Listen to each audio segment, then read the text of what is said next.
US और Iran में जंग शुरू हुए 31 दिन हो चुके हैं, लेकिन जैसे जैसे अभिषेक कहते हैं कि जंग आगे चलती रहती है तो दो बड़ी चीज़ों की बात होनी चाहिए, पीस टॉक्स या फिर सीज फायर। लेकिन ऐसा कुछ भी होता नहीं दिख रहा है और उसको ज़्यादा समझने के लिए हमारे साथ मौजूद हैं अभिषेक।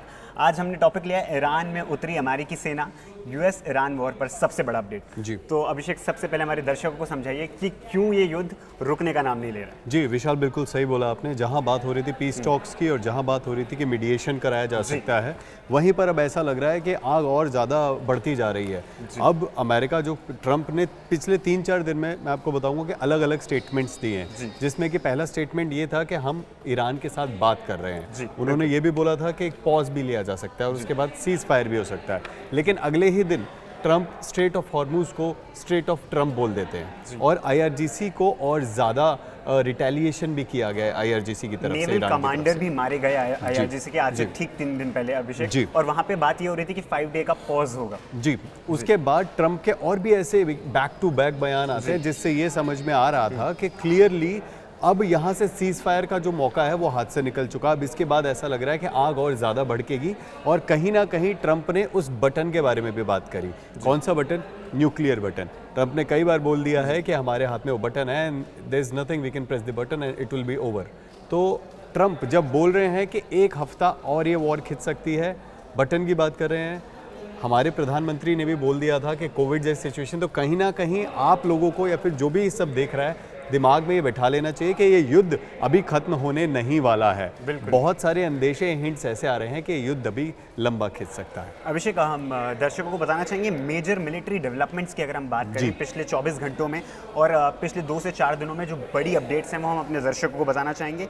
हैवी स्ट्राइक्स की गई है ईरान की तरफ और स्पेशली तेहरान में की गई हैं, और जो अब तक का कंप्लीट आंकड़ा निकल के आया अभिषेक, जब से वॉर शुरू हुआ है तब से लेकर अब तक 11,000 स्ट्राइक्स हो चुकी हैं यूएस और इजराइल की तरफ से कंबाइंड, जो ईरान की तरफ हुई हैं। वहीं हम बात करें, और ये विशाल, अगर मैं गलत नहीं हूँ तो ये वही स्ट्राइक्स है जब ट्रंप ने बोला था कि अब पॉज लेना चाहिए, अब हम सोचेंगे कि क्या कर सकते हैं, उसके अगले ही दिन स्ट्राइक हो गई। और अभिषेक, हम लोगों ने उस दिन भी शूट कर रहे थे, हम तब भी इस बारे में बात कर रहे थे कि क्या अगले 5 दिन कैसे रहने वाले हैं, क्योंकि अब ट्रंप की तरफ से कुछ इस तरीके की प्रतिक्रिया आई है कि अब आने वाले 5 दिन वो किसी भी चीज़ पे एनर्जी इंफ्रास्ट्रक्चर पर अटैक नहीं करेंगे। लेकिन अचानक से क्या होता है अगले ही दिन, चाहे बात करें हम ईरान की और चाहे करें इजराइल की तरफ से भी लगातार स्ट्राइक्स जारी थी। वहीं सिविलियन इम्पैक्ट की बात करें अभिषेक, तो पिछले 24 घंटे में 24 सिविलियंस की डेथ हो चुकी है और 1500 से ऊपर लोग अपनी जान गंवा चुके हैं इस वॉर में। अब आ जाते हैं Abhishek new threats and escalation signals की बात अगर हम करें तो सबसे बड़ी बात जिसके बारे में आज हम बात करना चाहते हैं, प्रेसिडेंट डोनाल्ड ट्रंप ने हाल ही में कहा है कि वो सीज कर सकते हैं ईरान का खर्ग आइलैंड। अभिषेक, सबसे पहले तो हम समझना चाहेंगे खर्ग आइलैंड कहाँ है और इसके मायने क्या हैं। मैं खर्ग आइलैंड की अगर बात करूं तो वो एक बहुत इंपॉर्टेंट आइलैंड है विशाल। खर्ग आइलैंड कहीं ना कहीं बोला जाता है कि इकोनॉमिक बैकबोन है ईरान की। वो क्यों है? ऑयल टर्मिनल अभिषेक इसको बता रहे हैं। वहाँ से मैक्सिमम ऑयल एक्सपोर्ट्स जो भी होते हैं ईरान के थ्रू जो भी जाते हैं वो खर्ग आइलैंड से जाते हैं, और डोनाल्ड ट्रंप ने बोला है कि वो अपने मरीन्स को भेजकर खर्ग आइलैंड पे कब्जा करेंगे। और कुछ दिन पहले हमने देखा भी था कि खर्ग आइलैंड पे कुछ रेजिडेंट्स भी रहते हैं, उन लोगों ने वहाँ पे प्रोटेस्ट भी किया था कि आप हमें तो छोड़ दो, क्योंकि हम लोग यहाँ पे व्यापार करने या रहने आए हैं और आप हम ही पे हमले कर रहे हो। तो यूएस ने बिल्कुल सीधी सटीक वार्निंग दी है कि खर्ग आइलैंड पे कब्जा किया जा सकता है। खर्ग आइलैंड, पहली बात, इकोनॉमिक बैकबोन, सारे ऑयल के जो जितने भी एक्सपोर्ट्स हैं ईरान के वो वहीं से किए जाते हैं। तीसरी बात ये भी है कि वो बहुत ही स्ट्रेटेजिक लोकेशन पे है। ईरान अगर खर्ग आइलैंड को लूज़ करता है तो ईरान के लिए एक बहुत बड़ा सेटबैक वहाँ पे हो जाएगा। तो खर्ग आइलैंड तीनों पॉइंट्स को लेकर बहुत ज़्यादा इम्पॉर्टेंट है ईरान के लिए। अब यूएस वहाँ पे अटैक करने के बहुत सारे तरीके अपना रहा है, जैसे कि जो हमने लिखा है कि ईरान में अब उतर सकती है अमेरिकी सेना, तो कहीं ना कहीं 3500 जो अमेरिकी सोल्जर्स हैं और 2200 अमेरिकी मरीन्स वो उतर सकते हैं ईरान में कभी भी, ऐसा पेंटागन का बोलना है। पेंटागन ने ये भी बोला है इसके अतिरिक्त वो 10,000 ट्रूप्स वहाँ पर भेज रहे हैं और कभी भी वो वहाँ जाकर ईरान में जाकर जगह जगह लैंड करेंगे, पैराट्रूपर्स होंगे, वो जगह जगह लैंड करेंगे, और जो न्यूक्लियर फैसिलिटीज़ हैं जो आउट ऑफ रीच हैं ड्रोन्स के, आर्मी के एयर स्ट्राइक्स के, या फिर किसी और जो भी हवा से जो भी मिसाइल स्ट्राइक्स से, वो ट्रूप्स जाकर वहाँ पर उनको पकड़ेंगे, उनको कब्जा करेंगे और उन न्यूक्लियर साइट्स पे अपना अमेरिकी कब्जा जो है वो बनाएंगे। अभिषेक, स्टार्टिंग में जब ये वॉर शुरू हुआ था तब सबसे बड़ा मकसद सामने आ रहा था कि ईरान में रजीम चेंज एक सबसे बड़ा ऑब्जेक्टिव हो सकता है, चाहे वो बात करें इजराइल की तरफ से, चाहे वो बात करें यूएस की तरफ से। लेकिन अब जब 31वें दिन पर वॉर पहुंच चुका है, तो अभिषेक ऐसे में क्या रजीम चेंज एक मात्र ऑब्जेक्टिव आपको दिख रहा है? क्योंकि यहाँ पे आप बता रहे हैं मरीन्स तक प्लान कर रहे हैं कि वो ईरान में पहुंच सकते हैं। जी, आपने बिल्कुल रिजीम चेंज की बात करी, तो कल ही डोनाल्ड ट्रंप का रिजीम चेंज के ऊपर भी एक बयान आया है। रिजीम चेंज को लेकर उन्होंने बोला है कि ईरान में अब तक एक बार रिजीम चेंज हुआ है जब इस्लामिक रेवोल्यूशन आया था, दूसरा रिजीम अब वो चेंज करने जा रहे हैं। हालांकि डोनाल्ड ट्रंप ने अब तक ये नहीं क्लियर किया है कि नई रिजीम में क्या होगा, कौन लीडर होगा, क्या स्ट्रक्चर ऑफ गवर्नमेंट क्या होगा, डेमोक्रेसी होगी, मोनार्की होगी, ऐसा कुछ भी नहीं बोला गया। ऐसा लग रहा है कि हवा में तीर चलाए जा रहे हैं। डोनाल्ड ट्रंप जब से अपनी बातें करना उन्होंने शुरू किया है तो सारी बातें ऐसा लग रहा है बिल्कुल फॉल फ्लैट कर रही हैं, कहीं पे भी वो लैंड नहीं कर रही हैं। अब सबसे बड़ी बात ये है कि आप रिजीम चेंज कर रहे हैं, अब उसके बाद आप बोल रहे हैं कि मुश्तबा ख़मीनी भी, डोनाल्ड ट्रंप का एक कहना है, ये बयान है उनका कि आयतुल्लाह ख़मीनी, जब अली ख़मीनी की डेथ हुई थी उसके बाद मुश्तबा ख़मीनी को भी चोट लगी है और वो भी शायद क्रिटिकली वुंडेड हैं या फिर वो उनकी डेथ हो चुकी है, ऐसा डोनाल्ड ट्रंप का खुद का कहना है। तो अब आप ये सोच सकते हैं कि रिजीम चेंज तो वो करना चाहते हैं, लेकिन रिजीम का जो नेक्स्ट फेस है वो कौन होगा? क्या वो गवर्नमेंट, यूएस गवर्नमेंट की तरफ से कोई होगा या फिर कोई नया लीडर ईरान की तरफ से डोनाल्ड ट्रंप ने पहले ही डिसाइड कर लिया है, जिसका नाम सामने नहीं आ रहा है। अभिषेक, अभी हम बात कर रहे थे सीज फायर और पीस डील की, तो उसी में आपने एक बहुत अच्छा टर्म अभी यूज़ करा, हवा में तीर। तो हवा में तीर से ही मैं बात ले जाना चाहूँगा पाकिस्तान की तरफ। पाकिस्तान ने भी अभी बात कही है कि वो यूएस और ईरान के बीच में मध्यस्थता करा सकता है, जिसके बीच में कल 3 देशों की बड़ी बैठक हुई पाकिस्तान के यहाँ, जहाँ पे टर्की और इजिप्ट के लीडर्स शामिल थे। वहाँ से क्या अपडेट आ रही है और इस बैठक का क्या मायना है? आप जैसे ऑयल स्पिल होता है तो फैल जाता है हर जगह, पानी ख़राब कर देता है और जो लोग आसपास आइलैंड्स के होते हैं, नियर बाय जो लोग रहते हैं, ऐसे ही पाकिस्तान में एक नई टर्म चल रही है, मिनिस्टर स्लिप। तो मिनिस्टर स्लिप हो रहे हैं जगह जगह। जी बिल्कुल। अभी फॉरेन मिनिस्टर वहाँ के इशाक डार वो एक बहुत बड़ी मीटिंग होस्ट कर रहे थे, उनके काउंटर पार्ट इजिप्ट के जब उनके पास जाने लगे, उनसे हाथ मिलाने लगे, पहले ही स्लिप होके गिर गए। तो एक और स्लिपिंग की वहाँ पर एक इंसिडेंट नोटिस किया गया, जो पूर्व आर्मी चीफ है जनरल बाजवा, वो भी स्लिप हुए हैं और कहा जा रहा है कि काफ़ी क्रिटिकल कंडीशन है उनकी। और कैसे हो रहा है ये तो पता नहीं, लेकिन पाकिस्तान को गलत जगह गलत टाइम पर स्लिप होने की आदत है और वो हमेशा स्लिप होता आया है। इस बार मीडिएशन के लिए जब पाकिस्तान ने बोला है कि हम यूएस और ईरान के बीच में मीडिएशन कराएंगे, बहुत बड़ा स्टेप है।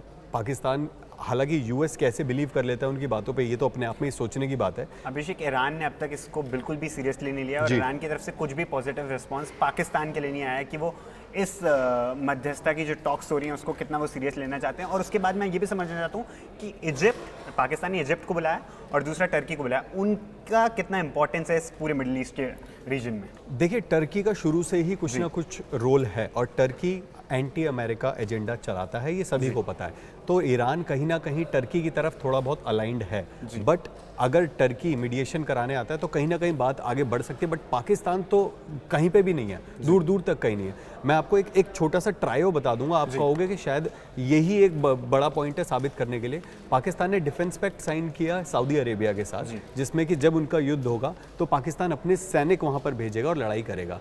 वहीं ईरान के साथ वो कह रहा है कि हम मीडिएशन कराएंगे, हम आपके साथ इकोनॉमिक एक्टिविटीज़ बढ़ाना चाहते हैं। तो अब अगर सऊदी के साथ आपको दोस्ती बढ़ानी है तो आप अपने सिपाही भेजेंगे ईरान से लड़ने के लिए। ईरान के साथ अगर आपको अपनी दोस्ती बढ़ानी है या फिर मीडिएशन के लिए भी आप बैठना चाहते हो टेबल पे, तो आपको ईरान को सपोर्ट करना पड़ेगा।